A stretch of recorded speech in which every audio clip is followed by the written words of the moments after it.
Hello? Hi, it's Paris.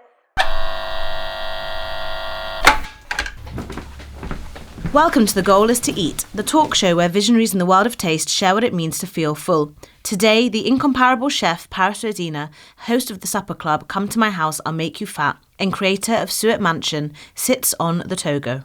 Yeah. I do honestly see you as somebody who innovates, doesn't think like many others, to be honest. You are one of a kind. And I think you're unique in what you do as an experience creator. So you speak about you cooking, you write, you make. Yes. How much do you find that the things that you do come to you naturally and as an extension of your personality?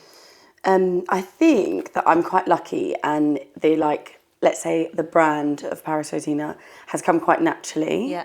It's just what I do and surround myself with. And I think the ideas are sometimes things that have been in notepads for like 10 years. Like the thing that will be coming out soon. Watch the space.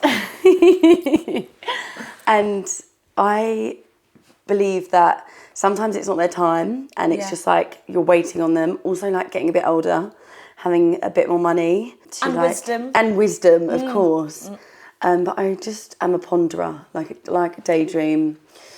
And I get inspired by quite mundane things. So we're surrounded by the mundanity. But your everyday object, I'd say, to somebody else might seem quite romantic. You know, I think of roses, like on your top.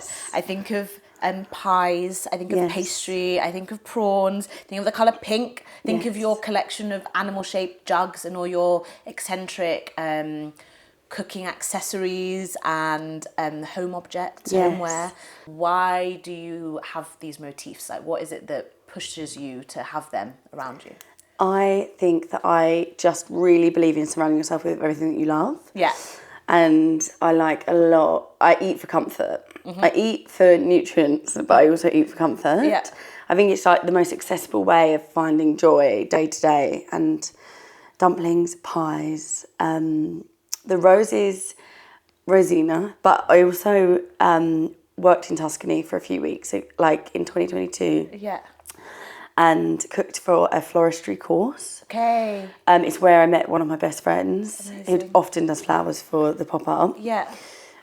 Mickey, and they were drying, or it's called cleaning the flowers, and it's taking all the petals off. Okay. And it was just so romantic, like having all of these petals on this long table drying underneath like Tuscan sun.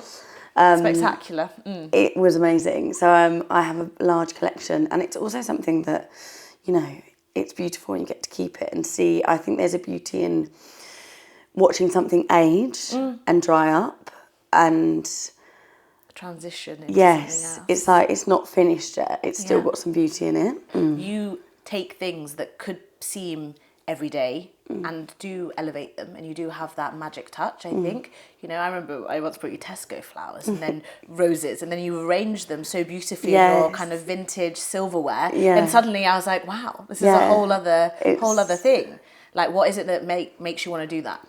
So I have a thought that I think, I say it's where grandeur and mundanity lock eyes, and I think that's very much my aesthetic and how I live. It's like, you know, something could be a little bit shit, but you're going to have something really lovely, and you shouldn't wait till you live in a palace to have, you know, I used to live in a bedsit and it was still adorned with all my trinkets, and it's like just compromising and like having the mixture of them together. And I think they complement each other, you know.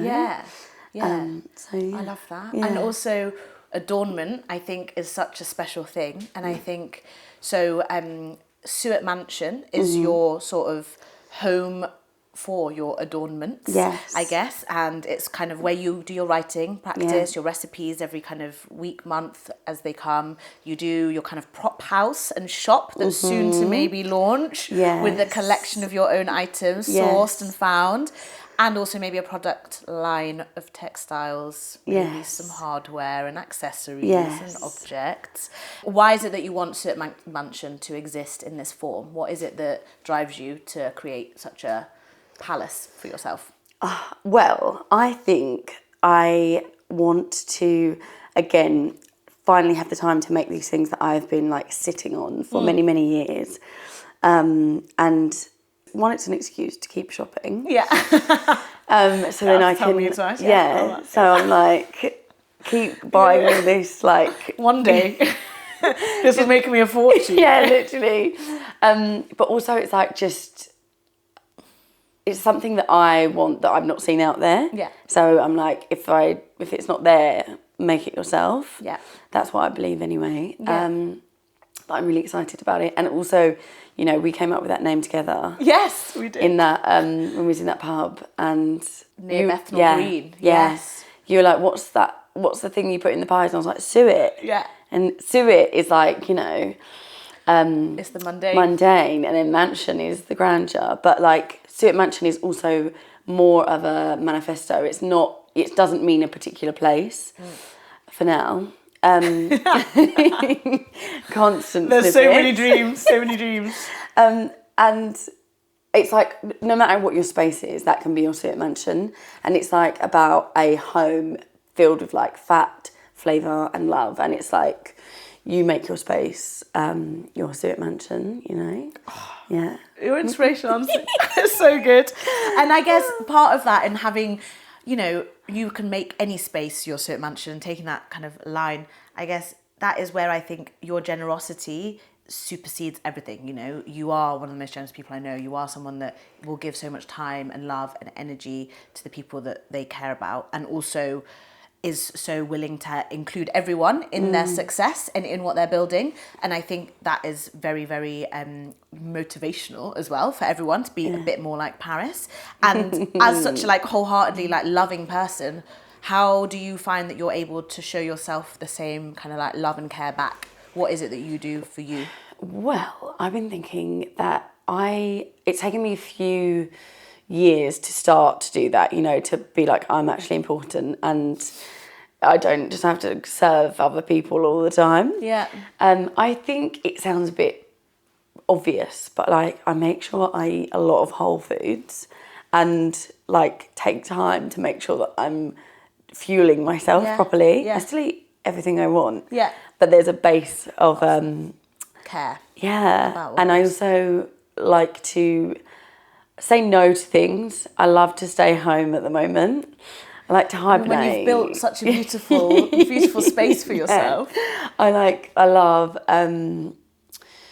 just like, I think also spending time around good energy people is how I look after myself. Yeah. Because then I feel like there's no drama, there's no toxic behaviour, there's no people that drain you, you know, and you know, little treats here and there. So what is it that makes you feel full? Why do you bother doing the things that you do? What is it that pushes you, and what is it that fulfills you ultimately? I think it is seeing appreciation on other people, making people have such a nice time, and I think like there's like a real intimacy of like making people feel loved and feeding them, and I feel like feeding people is quite an intimate thing, and it's like it's the only kind of pleasure that you would give someone that's not in the bedroom, that you like can audibly hear them enjoying themselves, you know, like it's, I don't know, it's just like, I think that makes me feel full because it makes it all worthwhile because it's a lot of hard work. Yeah. And sometimes I'm doing a lot, but that does make me full. And I'm also quite a believer in being content in the day-to-day of like small things, because if you can't find yourself being content, you will never be content with the big things. So it's like day-to-day rituals of like, like having coffee, taking time for yourself, just maybe moving a bit slower, but definitely finding a bit of joy that's not for free, usually, you know? Yeah. Because otherwise nothing will ever feel... It will never feel no amount of material will feel good if you are not content with like your small things. Does that make sense? Yeah. That does. Yeah. And you feel content? I do, yeah.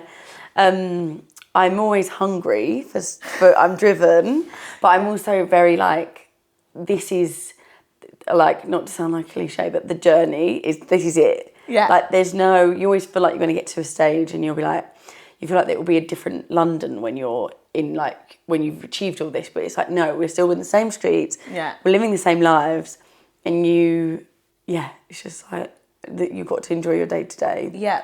And I see your like future will always have that contact with other people, you know, and being able to make kind of direct impact on someone else's day and life and joy, and that's exciting. Yeah.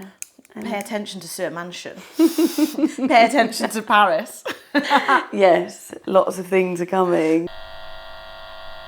About Fucking that. hell, God, I'm a fucking guru.